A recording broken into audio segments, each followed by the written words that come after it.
नमस्कार मित्रों, मैं दिवाकर गुप्ता दिव्य आईएएस के इस ऑनलाइन प्लेटफॉर्म में आप सभी का बहुत बहुत स्वागत करता हूं। आज मैं इथिक्स की क्लास शुरू करने जा रहा हूं, बल्कि ये कहें कि इथिक्स के बारे में आज मैं आप लोगों से चर्चा करने जा रहा हूं। कुछ इसमें मेन पॉइंट है जो कि आपके मन में भी जिज्ञासा होगा कि 2013 में जब यूपीएससी मुख्य परीक्षा पद्धति में बदलाव आया, तो उस बदलाव में पहला बदलाव ये था कि 2013 से पहले यूपीएससी मुख्य परीक्षा में 2 वैकल्पिक विषय हुआ करते थे और जीएस के 2 पेपर हुआ करते थे। लेकिन 2013 की मुख्य परीक्षा पद्धति में जो बदलाव आया और 2018 से यूपीपीसीएस की मुख्य परीक्षा पद्धति में जो बदलाव आया, उसमें जीएस के पाठ्यक्रम में पहली बार इथिक्स जोड़ा गया, नीति शास्त्र जोड़ा गया। ये पॉपुलर पेपर इथिक्स के नाम से ही है, लेकिन केवल यहां इथिक्स ही नहीं पढ़ना है, बल्कि इस पेपर में इथिक्स के साथ साथ हम लोगों को इंटीग्रिटी भी पढ़ना है, सत्यनिष्ठा भी पढ़ना है और एप्टीट्यूड भी पढ़ना है। एप्टीट्यूड भी पढ़ना है, आपको अभिरुचि भी पढ़ना है। तो आपके सिलेबस में नाम जरूर इथिक्स पॉपुलर हो गया है, लेकिन आपको नीति शास्त्र के साथ साथ सत्यनिष्ठा एवं अभिरुचि का भी अध्ययन करना होगा। इससे भी प्रश्न पूछे जाएंगे। जीएस के 4 पेपर हैं। फर्स्ट पेपर में history, geography and Indian society है। इसको पहले से कहीं ना कहीं आप लोग पढ़े जरूर हैं, थोड़ा बहुत पढ़े होते हैं। अपरिचित बिल्कुल नहीं होते हैं कि मैं हिस्ट्री से बिल्कुल अपरिचित हूं, कि ज्योग्राफी से अपरिचित हूं, कि सोसाइटी से अपरिचित हूं। पेपर 2 में पॉलिटी, गवर्नेंस, सोशल जस्टिस और आईआर रखा गया है। इसमें भी कहीं ना कहीं आप लोग किसी न किसी माध्यम से परिचित जरूर होते हैं। इसी प्रकार पेपर 3 में economy, science and technology, environment and ecology, disaster management and internal security को जोड़ा गया। इस पेपर से भी हम लोग रूबरू जरूर होते हैं, लेकिन इथिक्स ही एक ऐसा पेपर है जीएस में जो कि सभी छात्रों के लिए नया है। कोई भी ऐसा छात्र नहीं है जो पहले से कहीं ना कहीं इथिक्स पढ़ा हो। वो पुराने छात्रों के लिए भी, नए छात्रों के लिए जो 2013 से पहले भी तैयारी कर रहे थे, वो भी इथिक्स से परिचित नहीं थे। 2013 में जब पहली बार जोड़ा गया, 2013 से जो छात्र तैयारी करना शुरू किया, वो भी इथिक्स से परिचित पहली बार तभी होगा। यही एक ऐसा जीएस का पेपर है 4 पेपर में से जो सबके लिए नया है। अगर सबके लिए नया है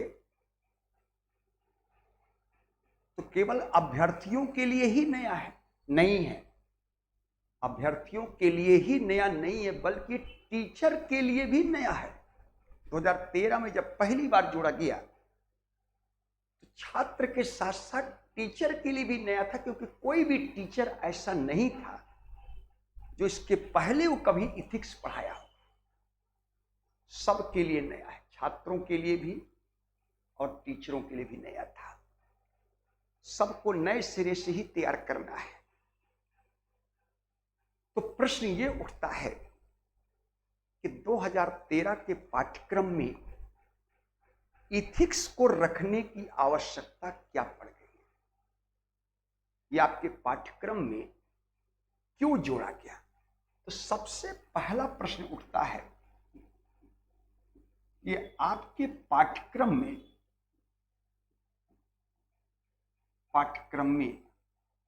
क्यों शामिल किया गया। आपके पाठ्यक्रम में इथिक्स क्यों शामिल किया गया, ये सबसे पहला प्रश्न आपके मन में भी आता होगा और हम लोगों के मन में भी यही आता है कि पहली बार 2013 के जब सिलेबस में जोड़ा इथिक्स, इसके पहले कभी इथिक्स न तो पढ़ाया जाता था, ना ही कोई परीक्षा में पूछा जाता था। पहली बार 2013 के पाठ्यक्रम में इथिक्स को शामिल किया गया तो सबसे पहला मन में प्रश्न हमारे भी आता है, आपके भी मन में प्रश्न आना चाहिए कि ये सिलेबस में जोड़ा क्यों गया। आप लोग सभी लोग जानते हैं कि सन 2000 से लेकर 2010 तक यूपीएससी में परीक्षा पद्धति में काफी बदलाव दिखाई दे रहा था। 2007 में पहली बार निगेटिव मार्किंग शुरू हुआ। आपके प्रारंभिक परीक्षा में निगेटिव मार्किंग आया। 2011 में आप लोग सभी लोग जानते हैं कि पहले प्रारंभिक परीक्षा में जीएस का एक पेपर होता था, एक ऑप्शनल का पेपर होता था। तो ऑप्शनल के पेपर को प्रारंभिक परीक्षा से हटा करके सिविल सर्विसेज एप्टीट्यूड टेस्ट जोड़ा गया, सीसेट जोड़ा गया। तो 2000 से लेकर 2010 के बीच यूपीएससी के पाठ्यक्रम में काफी तेजी से बदलाव आ रहा था। यूपीएससी बार बार रिपोर्ट जारी कर रहा था, बार बार रिपोर्ट में बता रहा था कि सिविल सेवकों में योग्यता तो दिखाई देता है, लेकिन एक सिविल सेवक में एडमिनिस्ट्रेटिव इथिक्स की जानकारी नहीं है। आप में योग्यता तो है, लेकिन आप में प्रशासनिक नैतिकता की जानकारी नहीं है।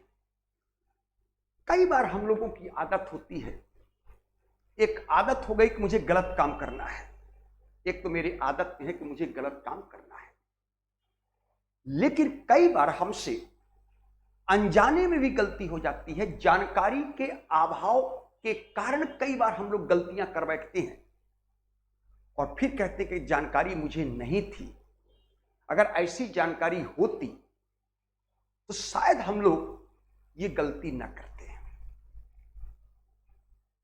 तो यूपीएससी का कहना है और लाल बहादुर शास्त्री राष्ट्रीय प्रशासनिक अकादमी मसूरी में भी कहा गया कि प्रशिक्षण तो मैं आपको बाद में दूंगा, प्रशिक्षण में क्या दूंगा ये तो बात की बात है, लेकिन पहले आने वाले प्रशासनिक अधिकारियों को एडमिनिस्ट्रेटिव इथिक्स की जानकारी का होना बहुत जरूरी है, ताकि गलती होने के बाद आप ये एक्सक्यूज न दें कि अगर मुझे जानकारी होती तो शायद गलती नहीं होती है। तो एक तो मूल उद्देश्य ये था कि आपका सिविल सेवा में जाने से पहले ही आपको प्रशासनिक नैतिकता की जानकारी होना चाहिए, ताकि आप गलती होने के बाद यह एक्सक्यूज ना दिया जा सके कि अगर मुझे जानकारी होती तो शायद मैं ऐसी गलती ना करता। मैंने पहले भी कहा, कई बार अनजाने में गलती होती है, वो गलती अक्षम्य होता, क्षमा योग्य होता है। इसलिए सिविल सेवा में जाने से पहले एक सिविल सेवक को, एक प्रशासनिक अधिकारी को प्रशासनिक नैतिकता की समझ और जानकारी का होना बहुत आवश्यक है। इसके लिए आप लोगों के सिलेबस में इथिक्स जोड़ा गया। हालांकि ये गारंटी नहीं है कि आप एडमिनिस्ट्रेटिव इथिक्स की जानकारी रखने के बाद आप में नैतिकता ही रहेगी, आप अनैतिक नहीं होंगे। इस बात की कोई गारंटी नहीं है कि आप में एडमिनिस्ट्रेटिव इथिक्स की जानकारी है, जानकारी के कारण अब आप अनैतिक नहीं होंगे। इसका मतलब कई लोग इथिक्स का अध्ययन नहीं करते, इसके बावजूद भी उसमें ज्यादा इथिक्स होता है, ज्यादा नैतिकवान होते हैं, ज्यादा वो इथिकल होते हैं। और कई लोगों को इथिक्स की जानकारी होने के बावजूद भी अनएथिकल होते हैं, अनैतिक होते हैं। तो ये कहीं गारंटी नहीं लिखा हुआ है, गारंटी के साथ कोई नहीं लिखा है कि अगर आपको जानकारी होगी तो अब आपसे आगे गलती नहीं होगी। जानकारी के कारण भी गलतियां होती हैं, वो जानबूझकर हम लोग गलती करते हैं, सोच समझ करके हम लोग गलती करते हैं, लेकिन कई बार गलतियां इस आधार पर भी हो जाती है, इस बारे में मुझे जानकारी नहीं थी, शायद अगर जानकारी होती तो मुझसे ये गलती नहीं होती। इसी को यूपीएससी ने बेस माना कि कल अगर प्रशासनिक अधिकारी से कोई त्रुटि होती है, गलती होती है, तो वो ये एक्सक्यूज ना दे कि मुझे जानकारी नहीं थी। इसलिए प्रशासन में जाने से पहले, सिविल सर्वेंट बनने से पहले आपको प्रशासनिक नैतिकता की जानकारी होना चाहिए। इसी के लिए 2013 में इथिक्स को आपके पाठ्यक्रम में जोड़ा गया, जिसका पूर्णांक 250 अंक का रखा गया। एक तो पाठ्यक्रम में क्यों जोड़ा गया, ताकि प्रशासनिक अधिकारियों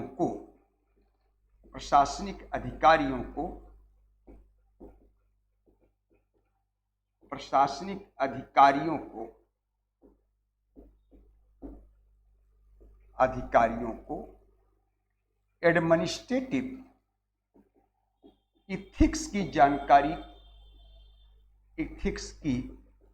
जानकारी होनी चाहिए, जानकारी होनी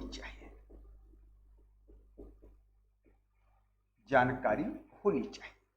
एक सिविल सेवकों में एडमिनिस्ट्रेटिव इथिक्स की जानकारी होना आवश्यक है।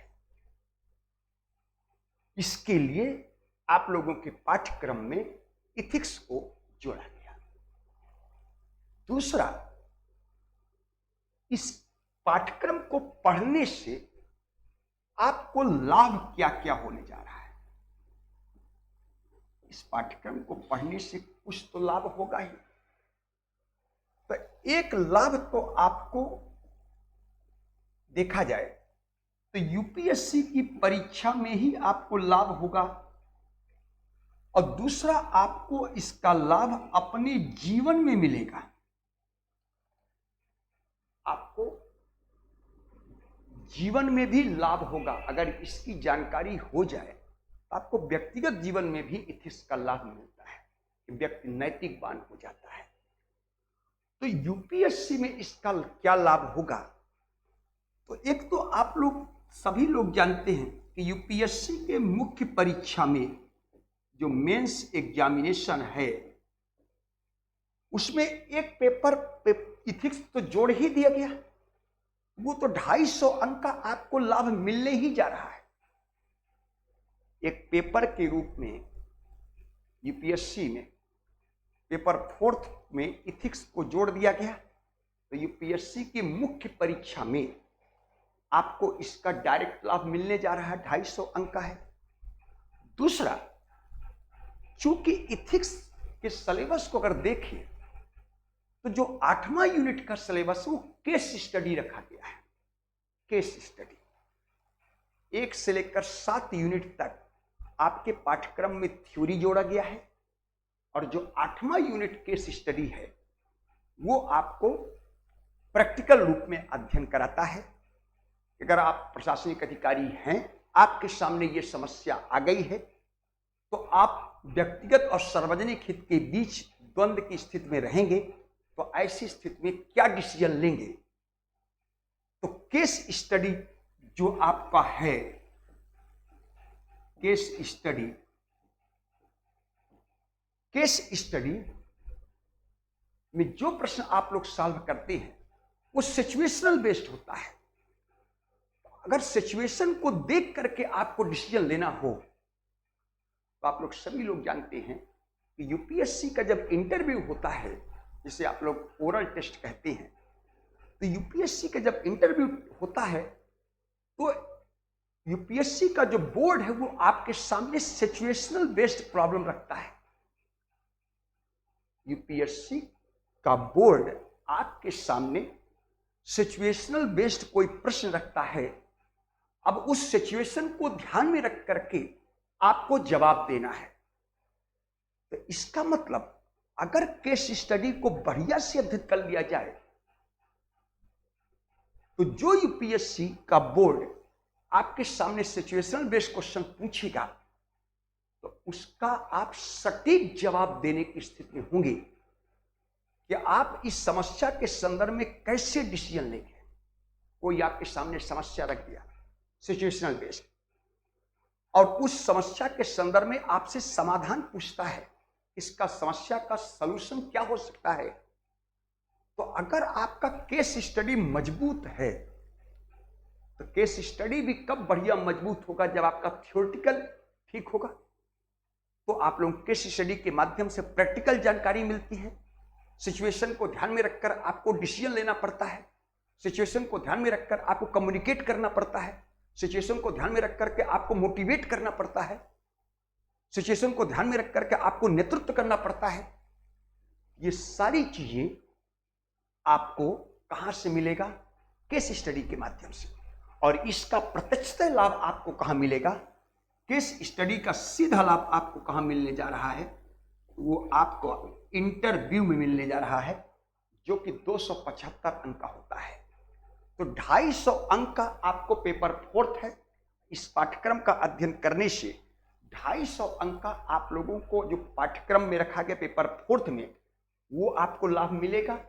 और 275 नंबर का जो इंटरव्यू है, तो मैक्सिमम आपसे इंटरव्यू में जो सवाल पूछे जाते हैं वो सिचुएशनल बेस्ड पूछे जाते हैं। तो अगर केस स्टडी आपका बढ़िया हो गया तो आप सिचुएशनल बेस्ड आंसर का बेस्ट जवाब बोर्ड के समक्ष प्रस्तुत कर सकते हैं। तो अगर आप बेस्ट जवाब प्रस्तुत करेंगे और बोर्ड आपसे संतुष्ट हो जाए तो आपको बढ़िया नंबर मिल भी सकता है। और अगर इंटरव्यू में बढ़िया नंबर मिल जाता है तो आप लोग सभी लोग जानते हैं कि रैंक को डिसाइड करने में इंटरव्यू की महत्वपूर्ण भूमिका है, इसलिए आपको बढ़िया रैंक भी मिल सकता है। तो इसके पाठ्यक्रम का लाभ एक तो यूपीएससी की परीक्षा में है, जो कि मेंस में पेपर फोर्थ के रूप में तो आपको मिलेगा ही मिलेगा। दूसरा, केस स्टडी का लाभ कहां मिलेगा? इंटरव्यू में, जो कि 275 अंक का इंटरव्यू है। तो इसका लाभ आपको 525 अंक का मिलने की गुंजाइश दिखाई देती है, इसलिए ये आपको लाभ मिलने जा रहा है यूपीएससी। दूसरी बात, ठीक है आप ब्यूरोक्रेट से नहीं बन पाए, लेकिन आप अपने व्यक्तिगत जीवन में भी, कहते हैं लोग बाकी, व्यक्तिगत जीवन में भी मनुष्य को नैतिकवान होना चाहिए, ईमानदार होना चाहिए, कर्तव्यपरायण होना चाहिए, अपने कर्तव्यों का समुचित पालन करना चाहिए। यह पाठ आपको कहां से मिलता है? इथिक्स के माध्यम से जानकारी होती है कि आपके क्या कर्तव्य हैं, समाज के प्रति क्या कर्तव्य हैं, आपका देश के प्रति क्या कर्तव्य हैं, परिवार के प्रति क्या कर्तव्य हैं। इन कर्तव्यों का पालन कैसे किया जाए, ये आपको व्यक्तिगत जीवन में भी इसका लाभ मिलता है। जैसे ठीक है आप प्रशासनिक अधिकारी नहीं है, लेकिन देश के एक नागरिक तो है ना। तो एक नागरिक होने के नाते आपके कुछ मौलिक कर्तव्य हैं जो संविधान में है। भारतीय संविधान के आर्टिकल 51 सब क्लाज ए में 42वां संविधान संशोधन अधिनियम 1976 में 10 मौलिक कर्तव्य जोड़े गए। वर्तमान में 11 मौलिक कर्तव्य हैं। तो ठीक है आप प्रशासन में तो नहीं जा पाए, एक व्यक्तिगत जीवन में भारत के एक नागरिक होने के नाते कुछ आप में नागरिक कर्तव्य हैं। उन कर्तव्यों का सही निर्वहन करने की जानकारी कहां से मिलती है? वो भी आपको एथिक्स के माध्यम से मिलती है। इसलिए इस पाठ्यक्रम को पढ़ने से आपको एक तो यूपीएससी में लाभ मिलना ही है, मुख्य परीक्षा में भी और इंटरव्यू के लिए भी। दूसरा लाभ आपको अपने जीवन में मिलेगा कि अपने व्यक्तिगत जीवन में आप ईमानदार बनेंगे और व्यक्तिगत जीवन में अपने कर्तव्यों का कैसे सही क्रियान्वयन करें, कर्तव्यों का सही पालन कैसे करें, इसकी जानकारी भी आपको इथिक्स के माध्यम से प्राप्त होती है। इसलिए इथिक्स पढ़ने के बाद ऑटोमेटिक आप में नैतिकता आने लगती है। हमें ये गलत काम नहीं करना चाहिए, कौन सा कार्य गलत है कौन सा सही है, इस बात की जानकारी ही तो नीति शास्त्र में दिया जाता है। कौन सा कार्य उचित है कौन सा कार्य अनुचित है, तो उचित और अनुचित के बीच अगर आप भेद करना सीख गए तो कोशिश करेंगे हम लोग यही कि अनुचित कार्य ना हो, जो भी कार्य किया जाए वो उचित तरीके से ही किया जाए, नियम एवं कानून के तहत ही किया जाए, समाज के द्वारा स्थापित रीति रिवाज, प्रथा और परंपरा के अनुसार ही किया जाए, ताकि वो कार्य किसी प्रकार से अनुचित न हो पाए, ये आपके जीवन में भी दिखाई देगा। तो इस पाठ्यक्रम को रखने के पीछे ये उद्देश्य था, और इस पाठ्यक्रम को पढ़ने से आप लोगों को ये लाभ दिखाई देने लगा है कि व्यक्तिगत जीवन में भी लाभ दिखाई देगा, और आप यूपीएससी की तैयारी कर रहे हैं तो लाभ तो आपको दिखाई देना ही है। 250 अंक का पेपर 4th है और 275 अंक का इंटरव्यू है। 525 नंबर का आपको लाभ है, इसको पढ़ने के बाद डायरेक्ट दिखाई देगा। ये आप लोगों को मैंने बताया कि नीति शास्त्र का पाठ्यक्रम में क्यों जोड़ा गया और उसके लाभ क्या दिखाई देते हैं। दूसरा चीज देखा जाए तो प्रश्न ये उठता है कि इसके पाठ्यक्रम में क्या क्या है, इसके पाठ्यक्रम में क्या क्या, सिलेबस में क्या है। इसके पाठ्यक्रम को देखिए, अब पाठ्यक्रम इसका ज्यादा बड़ा नहीं है। इसका सिलेबस जो वो 8 यूनिट का है।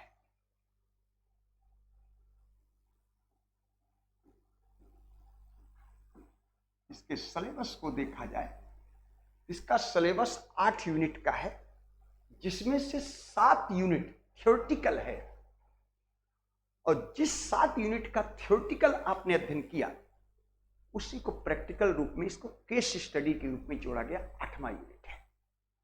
तो इस पाठ्यक्रम में इसके 2 पार्ट हैं। पाठ्यक्रम को देखा जाए तो इसको 2 पार्ट में डिवाइड कर दें। एक थ्योरी के रूप में,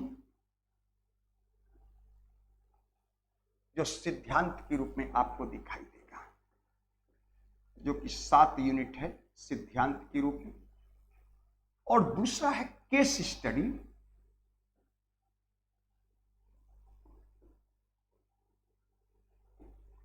केस स्टडी। इसको हम लोग कहते हैं प्रैक्टिकल रूप में, व्यवहारिक रूप में हमें इथिक्स की जानकारी है कि नहीं, इसका अध्ययन करने के लिए हमारे सिलेबस में केस स्टडी जोड़ा। कुल 8 यूनिट का सिलेबस है, छोटा सिलेबस है। 250 अंक का पूरा पूर्णांक है। 250 अंक के पूर्णांक में पेपर 2 में पॉलिटी भी है, गवर्नेंस भी है, सोशल जस्टिस और आईआर भी है। 250 अंक के पूरे पूर्णांक में फर्स्ट पेपर में ज्योग्राफी भी है, हिस्ट्री भी है, सोसाइटी भी है। ये एकमात्र ऐसा पाठ्यक्रम है जो 250 अंक में केवल इथिक्स है और केवल 7 यूनिट है।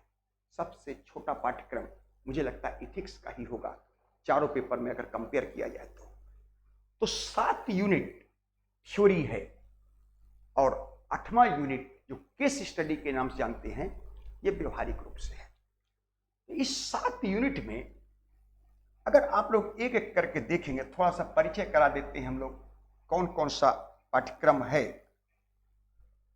तो पहला तो हम लोग देखते हैं कि इंट्रोडक्शन है। पहला आप लोगों के सिलेबस में इंट्रोडक्शन है, पहला प्रस्तावना है।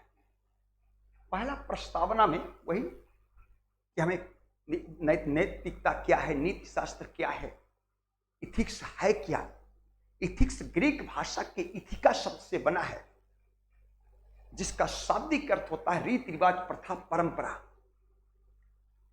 और रीति रिवाज, प्रथा और परंपराओं का अध्ययन जिस शास्त्र में किया जाता है, उसी शास्त्र को हम लोग नीति शास्त्र के नाम से जानते हैं।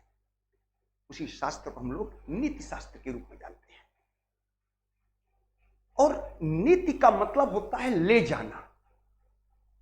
ले जाना है, क्या ले जाना है, कैसे ले जाना है, कहां ले जाना है, क्यों ले जाना है। इन सारी चीजों का अध्ययन आप लोग नीति शास्त्र के अंतर्गत पढ़ते हैं। कुल मिलाकर के इस पूरे पाठ्यक्रम में आपको यही बताया जाएगा कि कौन सा कार्य उचित है, कौन सा कार्य अनुचित है, कौन सा कार्य सही है, कौन सा कार्य गलत है। इसी चीज का अध्ययन हम लोग नीति शास्त्र में करेंगे। लेकिन सही और गलत, उचित और अनुचित का मानक क्या होना चाहिए, वो मानक समाज के द्वारा स्थापित रीति रिवाज, मान्यता, प्रथा और परंपरा भी होगा। देश का सर्वोच्च विधि भारत का संविधान भी होगा, रूल एंड रेगुलेशन भी होगा, नियम एवं कानून भी होगा। आप लोग देखते होंगे पश्चिमी उत्तर प्रदेश हरियाणा और राजस्थान में देखते तो खाप पंचायत भी काम करती है, तो खाप पंचायत का भी अपना कोई रूल एंड रेगुलेशन होगा, वो भी हो सकता है। उसके अनुसार क्या उचित है क्या अनुचित है, संविधान के अनुसार क्या उचित है क्या अनुचित है, सामाजिक परंपराओं के अनुसार क्या उचित है क्या अनुचित है, इसी का अध्ययन हम लोग नीति शास्त्र में करते हैं कि कौन सा कार्य हमारा उचित है और कौन सा कार्य हमारा अनुचित है। इन्हीं का अध्ययन करने के लिए हमारे यहाँ नीति शास्त्र जोड़ा गया है कि एक प्रशासनिक अधिकारी का कौन सा कृत्य सही है कौन सा कृत्य गलत है, ठीक है ना। सही और गलत की जानकारी का परिचय कराने के लिए नीति शास्त्र को आपके सिलेबस में जोड़ा गया है। तो पहला इंट्रोडक्शन है। दूसरा जो हमारे सिलेबस में है उसको हम लोग एटीट्यूड कहते हैं। एटीट्यूड, एटीट्यूड उसको हिंदी में अभिवृत्ति कहते हैं। क्या बोलते हैं? अभिवृत्ति। अभिवृत्ति ये दूसरा आपके सिलेबस में जोड़ा गया। इसमें हम लोग केवल अभिवृत्ति का अध्ययन करेंगे। इसको हम लोग एटीट्यूड बोलते हैं। एटीट्यूड बोलते हैं, कहते हैं कई बार कहते हैं बड़ा एटीट्यूड आप कल दिखा रहे हो, ठीक है ना। तो ये आपके सिलेबस में है। तीसरा आपके जो सिलेबस में है वो है एप्टीट्यूड और वैल्यू। क्या बोलेंगे? अभिरुचि एवं मूल्य। नेक्स्ट आपके सिलेबस में है अभिरुचि, अभिरुचि एवं मूल्य। इन शब्दों से भी मैं परिचय कराऊंगा। अभिरुचि एवं मूल्य। चौथा जो आपके सिलेबस में है वो है इमोशनल इंटेलिजेंस, भावनात्मक बुद्धिमत्ता। भावनात्मक बुद्धिमत्ता।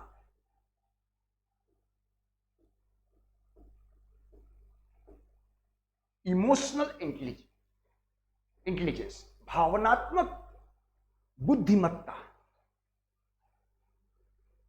इसको हम लोग इमोशनल इंटेलिजेंस के नाम से जानते हैं। और जो नेक्स्ट सिलेबस में है वो कुछ पांचवा जो यूनिट है, जो पांचवा यूनिट आपके सिलेबस में जुड़ा है, वो कुछ थिंकर है, नैतिक चिंतकों का विचार है, philosophy of ethics. Philosophy of ethics.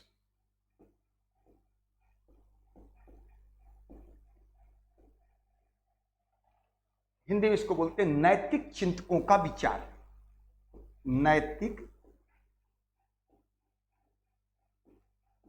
चिंतकों का विचार। इसमें कुछ वेस्टर्न थिंकर भी होंगे और कुछ भारतीय भी होंगे। भारतीय भी होंगे इसमें और कुछ पश्चिम के भी होंगे विचारक। इसमें गांधी भी आते हैं। टैगोर का भी दर्शन क्या है, शंकराचार्य का दर्शन क्या है, नेहरू का दर्शन क्या है, विवेकानंद का दर्शन क्या है, ठीक है, अंबेडकर का दर्शन क्या है। इसमें भारतीय भी आएंगे, कुछ पश्चिम भी ये लोग भी आएंगे, पश्चिमी विचारक भी आएंगे। ये नैतिक चिंतकों का विचार, फिलॉसफी ऑफ एथिक्स। लेकिन दुर्भाग्य से फिलॉसफी का टीचर अपना मान लिया है ये फिलॉसफी वाला ही है, जबकि फिलॉसफी का सिलेबस में केवल एक यूनिट जोड़ा गया है और यूनिट नंबर जो 6 में है वो एडमिनिस्ट्रेटिव एथिक्स है, pure public administration. Administrative ethics pure public administration है। जो हम लोग कार्मिक प्रशासन में, पब्लिक एडमिनिस्ट्रेशन में, अब भारत में लोक प्रशासन, भारतीय लोक प्रशासन में भी लोक सेवाओं में पढ़ते हैं कोड ऑफ कंडक्ट क्या होना चाहिए, अनुशासन पर कार्रवाई की आवश्यकता क्यों पड़ी, अनुशासन पर कार्रवाई कैसे होती है, संगठन में अनुशासन क्यों होना चाहिए। ये सारी चीजों को हम लोग एडमिनिस्ट्रेटिव एथिक्स के नाम से जानेंगे। और एक 7वां यूनिट है जिसे आप लोग करप्शन, भ्रष्टाचार कहते हैं। उसी भ्रष्टाचार को दूर करने के लिए हमारे यहाँ गुड गवर्नेंस की बात कर रहे हैं, कारपोरेट गवर्नेंस की बात कर रहे हैं, सिटीजन चार्टर की बात कर रहे हैं, सूचना के अधिकार की बात कर रहे हैं, ई गवर्नेंस की बात कर रहे हैं, लोकपाल लोकायुक्त की बात कर रहे हैं, तो ये आता है करप्शन में, भ्रष्टाचार में। 7वां यूनिट में हम लोग करप्शन, भ्रष्टाचार हम लोग पढ़ते हैं। ये आप लोगों का थ्योरी में 7 यूनिट का सिलेबस है। इंट्रोडक्शन है, अभिवृत्ति है, अभिरुचि एवं मूल्य है, भावनात्मक बुद्धिमत्ता है, फिलॉसफी ऑफ इथिक्स नैतिक चिंतकों का विचार जिसमें भारतीय और पश्चिम है, एक एडमिनिस्ट्रेटिव इथिक्स है, और 7वां करप्शन है, भ्रष्टाचार है, जिसमें भ्रष्टाचार को दूर करने के लिए कई सारे उपाय हमारे यहाँ हैं। ई गवर्नेंस के रूप में, सिटीजन चार्टर के रूप में, सूचना के अधिकार के रूप में, कारपोरेट गवर्नेंस के रूप में, ठीक है, लोकपाल लोकायुक्त अभी नया नया संस्था बना भ्रष्टाचार को दूर करने के लिए। इन सब का अध्ययन हम लोग करेंगे यूनिट नंबर 7 में। ये 7 यूनिट का आपका सिलेबस है थ्योरी में, और एक आता है आपका केस स्टडी। केस स्टडी मतलब प्रैक्टिकल। जब थ्योरेटिकल समझ अच्छी होगी तभी उसको हम लोग प्रैक्टिकल रूप में अध्ययन कर पाएंगे। इसलिए पहले थ्योरी का अध्ययन किया जाए, तब उसको केस स्टडी के रूप में, प्रैक्टिकल रूप में देखा जाएगा। तभी आप लोग बढ़िया आंसर दे सकते हैं, सही आंसर दे सकते हैं। नहीं तो फिर कैसे आंसर ठीक दे पाएंगे? केस स्टडी हमारा व्यवहारिक पक्ष है। ये आप लोगों का कुल मिलाकर के इतना सिलेबस है, जो कि 7 यूनिट थ्योरी के रूप में हम लोग पढ़ेंगे, 1 यूनिट हम लोग प्रैक्टिकल के रूप में केस स्टडी पढ़ेंगे। अब ये भी परिचय कर लें आप लोग, ये भी जानना जरूरी है कि क्या ये केवल सिलेबस फिलॉसफी का है? फिलॉसफी वाले कहेंगे कि हमारे सिलेबस का है, हम फिलॉसफी पढ़ाते रहें। साइकोलॉजी वाला टीचर कहता है कि साइकोलॉजी का है। पब्लिक एडमिनिस्ट्रेशन का टीचर कहता है ये पब्लिक एडमिनिस्ट्रेशन का है। ये एक्चुअल जो पाठ्यक्रम जोड़ा गया है, ये किसी एक सब्जेक्ट से उठा करके नहीं जोड़ा गया है। पहला यूनिट छोड़ दिया जाए इंट्रोडक्शन, तो 2, 3 और 4 जो यूनिट है, 2, 3 और 4 जो 3 यूनिट ये है, ये आपका साइकोलॉजी से है, मनोविज्ञान के पाठ्यक्रम से है। ये ध्यान रखिएगा, मनोविज्ञान, ये एक्चुअल साइकोलॉजी का पार्ट है। 3 यूनिट आप लोगों का साइकोलॉजी से जोड़ा गया। यूनिट नंबर 2, यूनिट नंबर 3 और यूनिट नंबर 4, ये आपको पढ़ने के लिए साइकोलॉजी की समझ का होना आवश्यक है। जो ये 5वां यूनिट है, फिलॉसफी ऑफ इथिक्स, यही केवल दर्शन शास्त्र से है। ये दर्शन शास्त्र से है।